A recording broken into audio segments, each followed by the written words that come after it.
6 pessoas foram executadas no mar essa semana. Os americanos afundaram barcos de drogas no Caribe sem piedade. E o Flávio Bolsonaro comentou publicamente: tenho inveja. Um senador brasileiro elogiando mortes. Mas tem muito mais coisa por trás disso do que você imagina.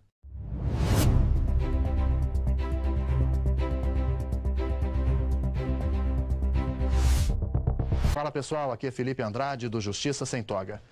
Hoje vamos falar de uma polêmica que explodiu nas últimas 24 horas e dividiu completamente o Brasil.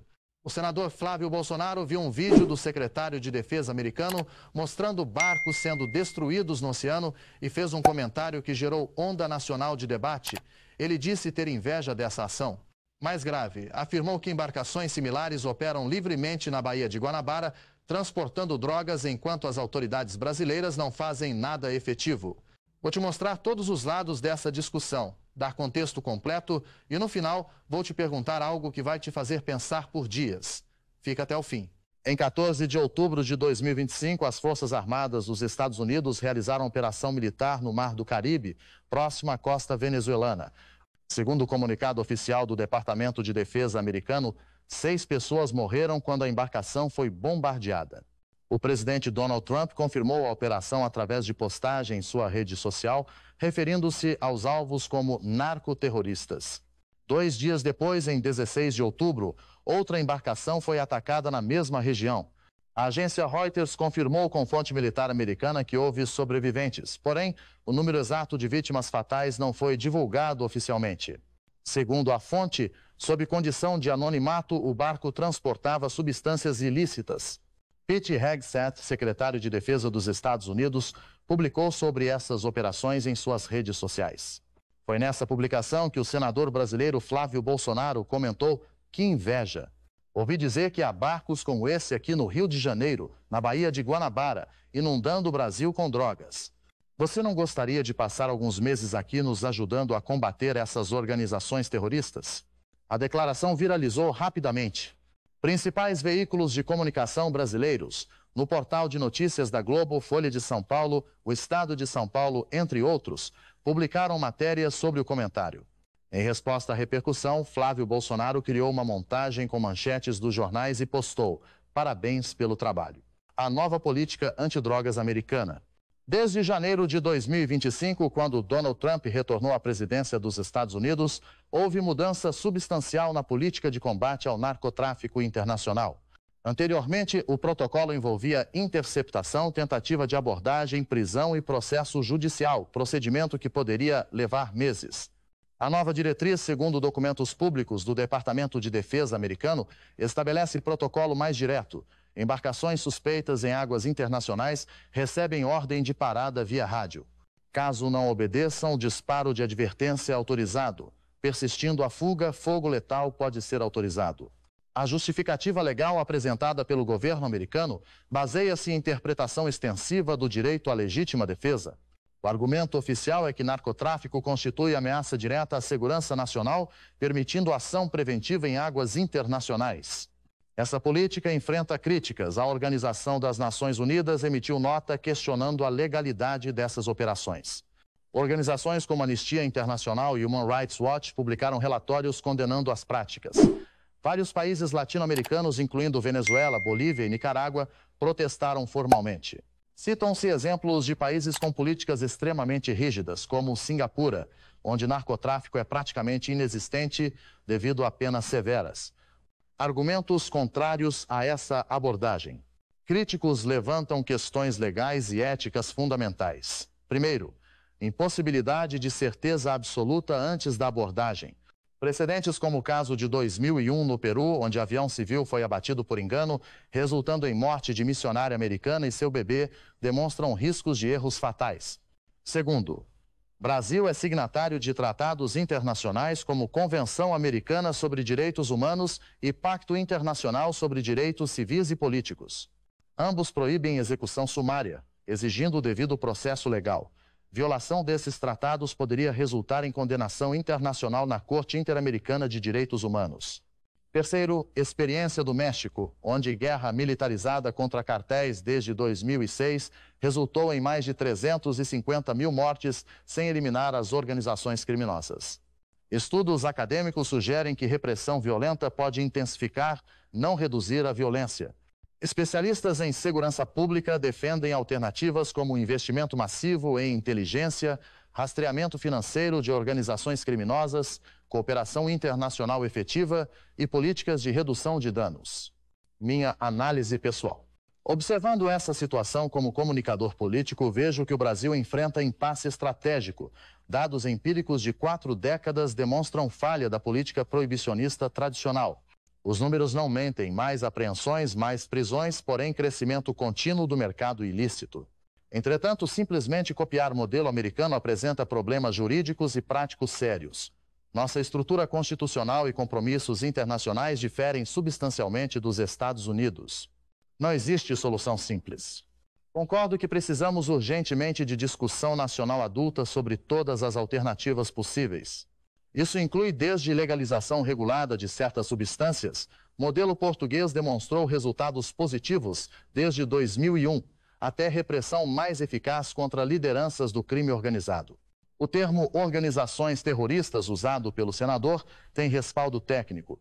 Facções brasileiras controlam território, possuem estrutura militar, atacam instituições estatais, usam violência contra civis para controle social, todos critérios que definem terrorismo em convenções internacionais. Mas a ação letal contra embarcações exige framework legal robusto, protocolos claros de engajamento, certeza elevada baseada em inteligência, mecanismos de responsabilização quando erros ocorrem.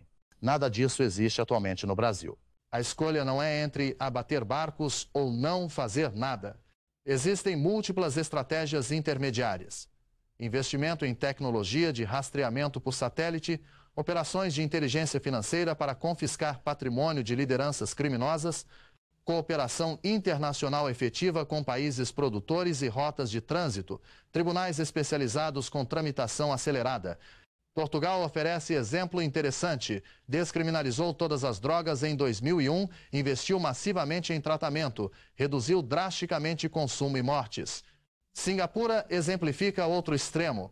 Penas draconianas eliminaram tráfico, porém com custo em liberdades individuais. Cada sociedade precisa decidir que modelo reflete seus valores. Questões para reflexão. Vou propor alguns dilemas éticos reais que essa discussão levanta. Não há respostas óbvias. Cenário 1. Inteligência confirma com 95% de certeza que determinada embarcação transporta 3 toneladas de cocaína. Essa substância, processada em crack, atingirá comunidades vulneráveis, causará aproximadamente 30 mortes diretas por overdose e violência associada nos próximos meses.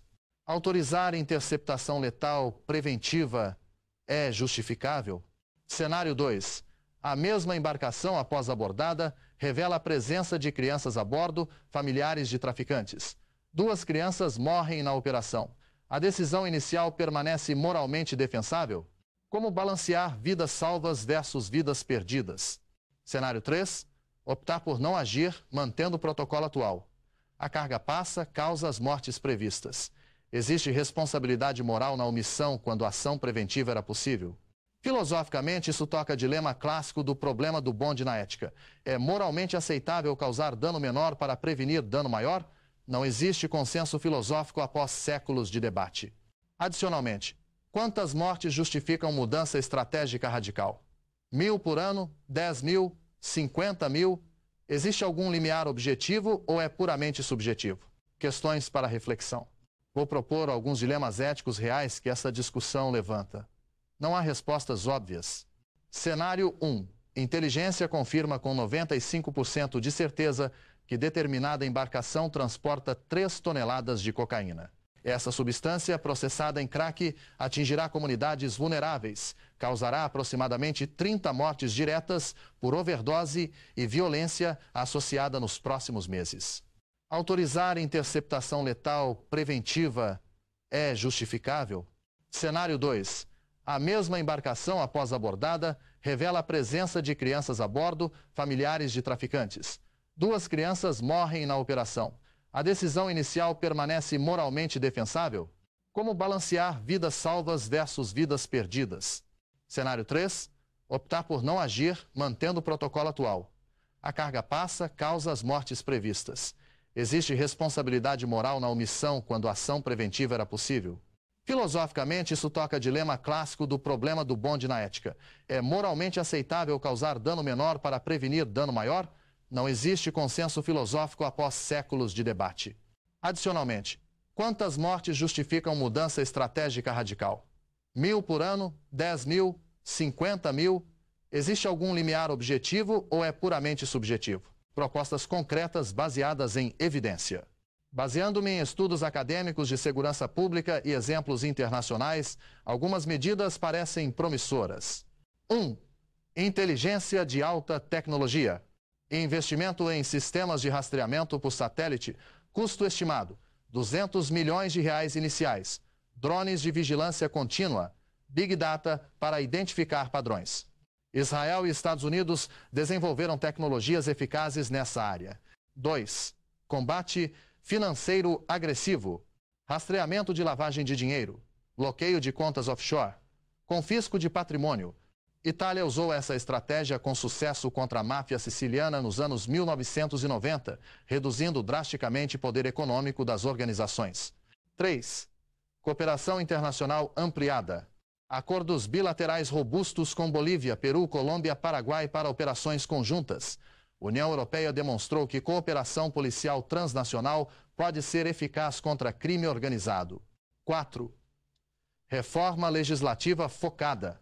Criação de varas judiciais especializadas exclusivamente em crime organizado, com juízes especializados e tramitação acelerada. Itália implementou sistema similar com resultados positivos. 5. Política de redução de danos. Tratamento médico para usuários ao invés de criminalização. Portugal implementou essa abordagem em 2001. Descriminalizou o uso de todas as drogas, investiu em tratamento. Resultados após 20 anos.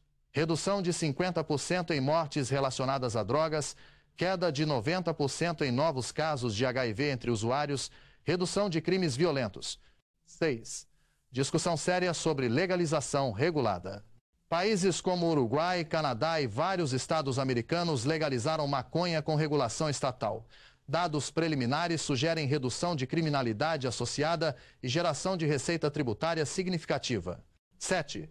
Fortalecimento institucional. Polícia Federal necessita ampliar efetivo de 11.000 para pelo menos 20.000 agentes. Marinha precisa multiplicar por 3 sua frota de patrulha. Agência Brasileira de Inteligência requer orçamento 5 vezes maior. Cada proposta tem custos, benefícios e desafios específicos. Solução provavelmente envolve combinação de múltiplas estratégias, não uma única resposta. Propostas concretas baseadas em evidência. Baseando-me em estudos acadêmicos de segurança pública e exemplos internacionais, algumas medidas parecem promissoras. 1. Inteligência de alta tecnologia. Investimento em sistemas de rastreamento por satélite, custo estimado, R$200 milhões iniciais. Drones de vigilância contínua, Big Data para identificar padrões. Israel e Estados Unidos desenvolveram tecnologias eficazes nessa área. 2. Combate financeiro agressivo, rastreamento de lavagem de dinheiro, bloqueio de contas offshore, confisco de patrimônio. Itália usou essa estratégia com sucesso contra a máfia siciliana nos anos 1990, reduzindo drasticamente o poder econômico das organizações. 3. Cooperação internacional ampliada. Acordos bilaterais robustos com Bolívia, Peru, Colômbia, Paraguai para operações conjuntas. União Europeia demonstrou que cooperação policial transnacional pode ser eficaz contra crime organizado. 4. Reforma legislativa focada. Criação de varas judiciais especializadas exclusivamente em crime organizado, com juízes especializados e tramitação acelerada. Itália implementou sistema similar com resultados positivos. 5. Política de redução de danos. Tratamento médico para usuários ao invés de criminalização. Portugal implementou essa abordagem em 2001. Descriminalizou o uso de todas as drogas, investiu em tratamento. Resultados após 20 anos. Redução de 50% em mortes relacionadas a drogas, queda de 90% em novos casos de HIV entre usuários, redução de crimes violentos. 6. Discussão séria sobre legalização regulada. Países como Uruguai, Canadá e vários estados americanos legalizaram maconha com regulação estatal. Dados preliminares sugerem redução de criminalidade associada e geração de receita tributária significativa. 7. Fortalecimento institucional. Polícia Federal necessita ampliar efetivo de 11 mil para pelo menos 20 mil agentes. Marinha precisa multiplicar por 3 sua frota de patrulha. Agência Brasileira de Inteligência requer orçamento 5 vezes maior. Cada proposta tem custos, benefícios e desafios específicos. Solução provavelmente envolve combinação de múltiplas estratégias, não uma única resposta. A declaração do senador Flávio Bolsonaro sobre ter inveja da estratégia americana de abater embarcações de narcotraficantes gerou polêmica nacional intensa. Essa polêmica, contudo, cumpriu função importante. Forçou discussão pública sobre tema que sociedade brasileira evita enfrentar diretamente há décadas. Dados objetivos demonstram que a estratégia atual de combate ao narcotráfico não produz resultados satisfatórios. Brasil continua sendo rota principal de cocaína, segundo o maior mercado consumidor, e enfrenta violência relacionada ao tráfico, que causa dezenas de milhares de mortes anualmente. Reconhecer falha da estratégia atual não significa automaticamente que abater embarcações é a solução. Existem questões legais sérias, tratados internacionais de direitos humanos, questões éticas profundas, risco de erro e morte de inocentes, questões práticas complexas e implementação de protocolos seguros. Mas também não podemos permanecer paralisados. Precisamos de discussão nacional madura, baseada em evidência científica e experiências internacionais sobre todas as alternativas possíveis. Isso inclui desde legalização regulada, modelo português, até repressão mais eficaz, modelo israelense de inteligência, passando por reforma do sistema judicial e investimento massivo em tratamento. Sociedades democráticas avançam através de debate honesto e difícil sobre temas complexos. Essa polêmica, portanto, pode ser produtiva se levar à reflexão séria, ao invés de apenas polarização ideológica estéril.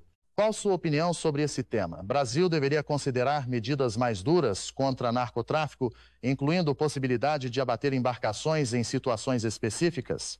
Ou existem alternativas melhores que deveríamos explorar? Deixe seu comentário abaixo expressando sua visão.